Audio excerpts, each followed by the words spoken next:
Muy buenos días, público televidente. Una mañana bastante agitada y afortunadamente tenemos dos invitadas que esta mañana nos van a ayudar a comentar lo que está sucediendo en el país y hacer un posible análisis de escenarios. Son ellas Andrea Barrios del colectivo Artesana. Bienvenida, Andrea, y Margarita Castillo, que es exdirectora del sistema penitenciario. Coméntenme qué fue lo que ustedes pensaron, cómo analizan la situación que se está viviendo actualmente en el país. Empecemos por Andrea. Bueno, primero que todo, muchas gracias por la invitación. Creemos que es de una crisis política importante, pero que la sociedad guatemalteca, el país en su conjunto, ha dado muestras claras de lo que se puede hacer y lo que se puede lograr cuando trabajamos y accionamos en una misma dirección. Creo que somos un ejemplo para el mundo en cuanto a la forma pacífica y las acciones que cada quien desde su ámbito ha realizado. Creo que han sido tan importantes las acciones que se han desarrollado desde lo jurídico, las acciones que la sociedad guatemalteca, quienes nos hemos mantenido sábado a sábado en la Plaza Central, el logro que eso ha significado, el reconocimiento al papel que los medios de comunicación han jugado también en generar el análisis, la crítica. Entonces creo que el conjunto de las acciones que cada quien ha desarrollado da como resultado un logro importante en la historia de este país. Como lo fue la renuncia del presidente.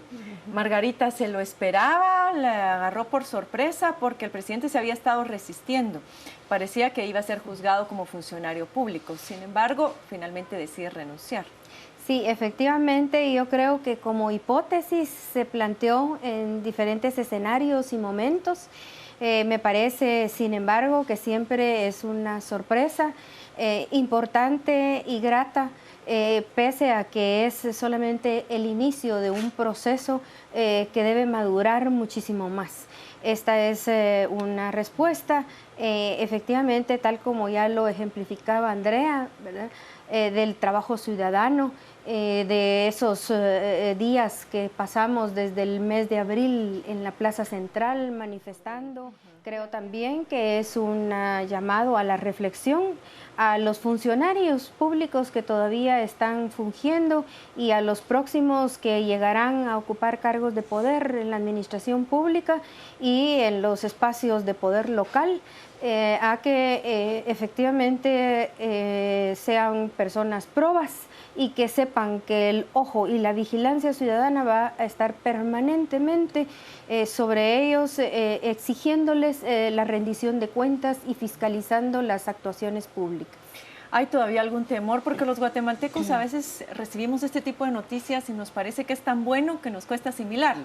Exacto. Entonces somos un poco como Santo Tomás, hasta no ver, no creer. Pasaba anoche con la señora Roxana Valdetti, que las personas decían hasta que no se presente un recurso de exhibición personal y nos conste que llegó a Santa Teresa no lo vamos a creer. Esta mañana ha sucedido lo mismo con el presidente. Hasta no verlo llegar a tribunales no lo vamos a creer porque temen todavía una fuga del presidente. Si bien está arraigado, hay quienes dicen, bueno, si él trata de pasar por el aeropuerto, lógicamente, o por cualquier aduana del país, pues no se le permitiría, pero hay muchísimos puntos ciegos por los cuales él podría cruzar frontera. Pero es un escenario posible, Andrea, ¿cómo lo ve? Bueno, efectivamente hemos estado escuchando en los medios de comunicación que no se tiene ninguna información y que el vocero tampoco ha sido explícito en dónde está el todavía presidente de la República. De él yo creo que ya se puede esperar cualquier cosa. La situación que se dio, la manera en que él ha manejado esta situación, el haberse empeñado en mantener el cargo, el haber sido indiferente ante el clamor de una sociedad que le estaba pidiendo que renunciara y el texto de la carta de renuncia nos hace pensar que él no vive en la realidad guatemalteca.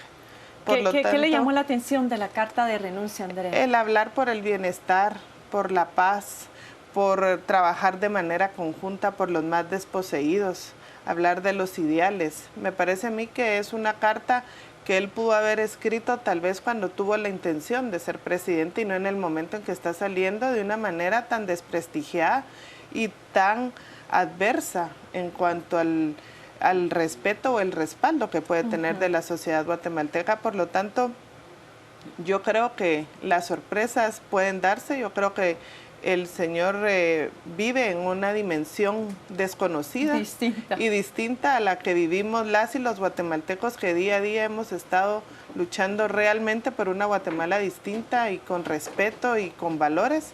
Por lo tanto, yo creo que todavía pueden haber sorpresas. Margarita, ¿cómo lo ve usted? Bueno, yo también creo que efectivamente es una hipótesis, ¿verdad?, que puede formularse.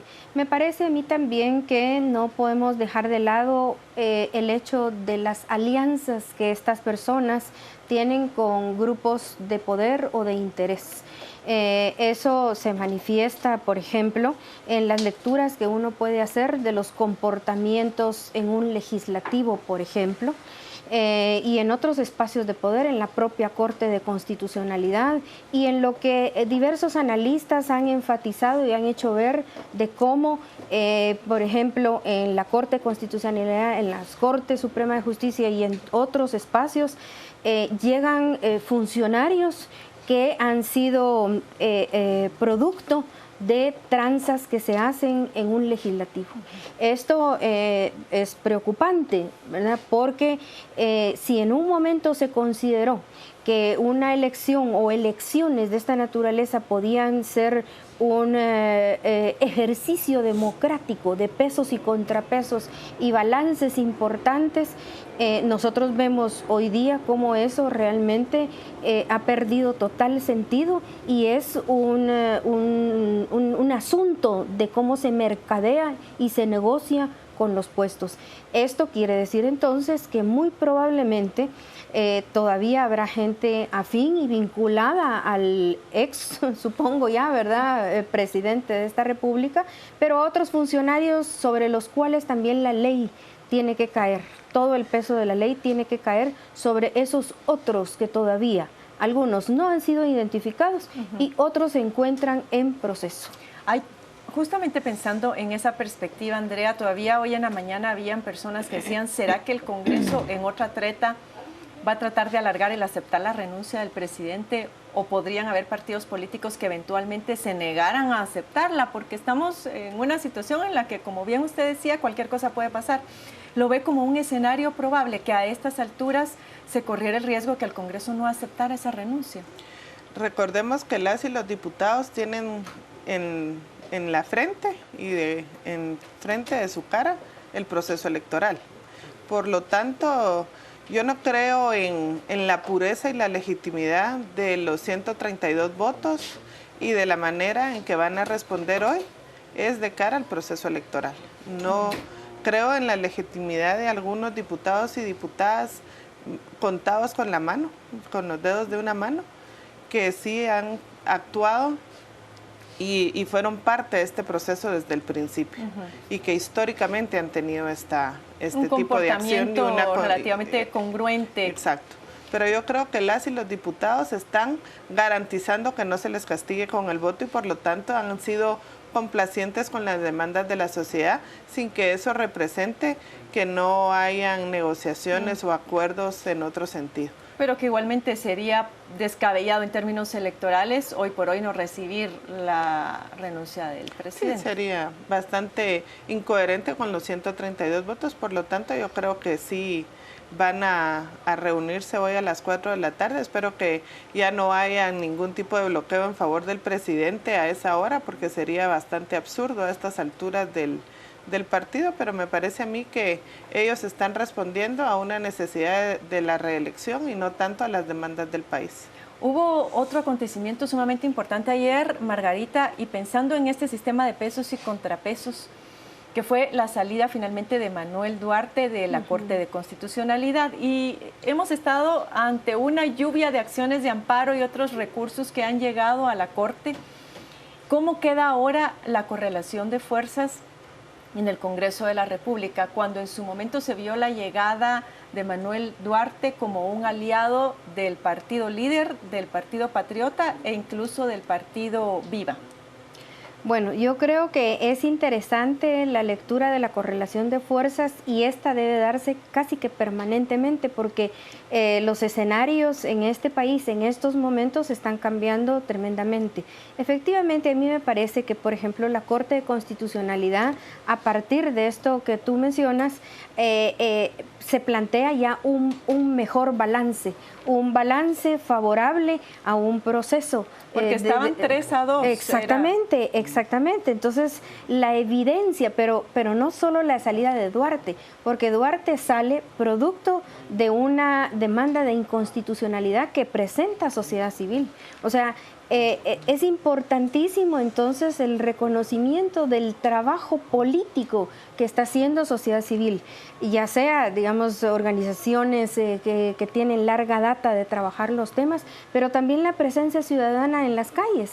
Eso es muy, muy importante. Y la otra cosa relacionada también con cómo la correlación de fuerzas cambia, es tan dinámica, tiene que ver con el tema de las redes sociales. Los medios de comunicación, me parece a mí, han jugado un papel extraordinario y las redes sociales. Hoy día uno tiene la información en el momento en el que se está produciendo.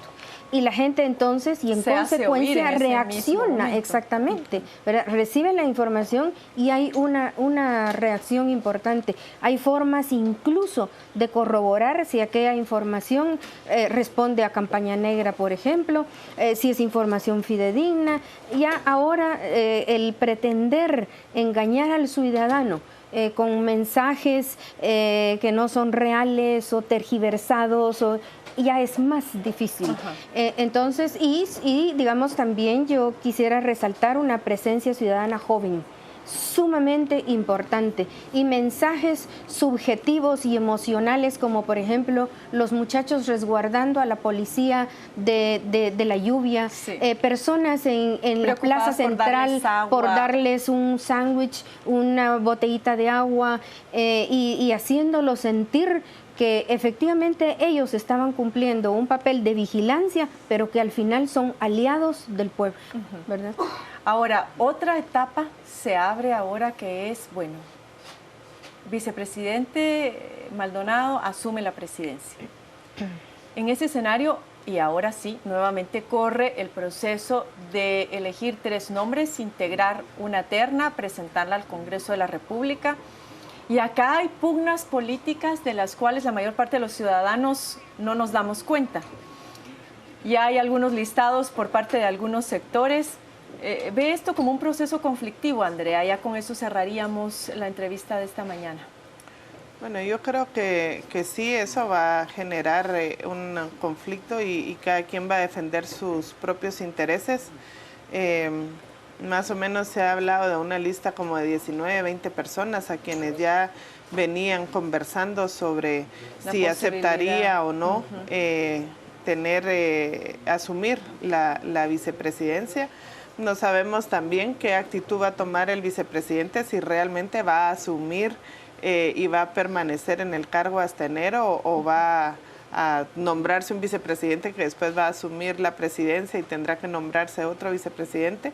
Que en tan poco tiempo sería muy difícil. El vicepresidente ha sido el gran ausente y silencioso en todo este proceso y no sabemos realmente cuáles son sus condiciones, pero yo creo que los partidos políticos efectivamente van a tratar, y los distintos sectores, de garantizar que quien llegue favorezca sus intereses. Aunque sea en el corto tiempo que queda, estamos hablando de 4 meses prácticamente. En el corto tiempo, pero efectivamente aquí el tema de la corrupción continúa, a pesar de estar todo este proceso. Creo que habría que ver, digamos, cómo sigue operando la línea que sigue libremente en las aduanas y en los distintos sectores funcionando, porque efectivamente hay intereses económicos y otro tipo de intereses ocultos que van a estar presentes en la negociación y en la discusión de quién y esa batalla se pone como continúa. Es una vicepresidente. batalla que todavía tenemos pendientes como ciudadanos, seguir vigilantes y ver qué es lo que está pasando en las aduanas en este momento. Muchas gracias a ambas. Tuvimos que dar un giro en cuanto al tema que teníamos planificado, pero gracias por sus opiniones, por habernos acompañado. Vamos a volver ahora a la mesa principal, nuevamente con Carolina, quienes tienen más información. Imagino que Mario también en un momento. Vamos a seguirles acompañando acá en Canal Antigua en su noticiero a las 7 a.m.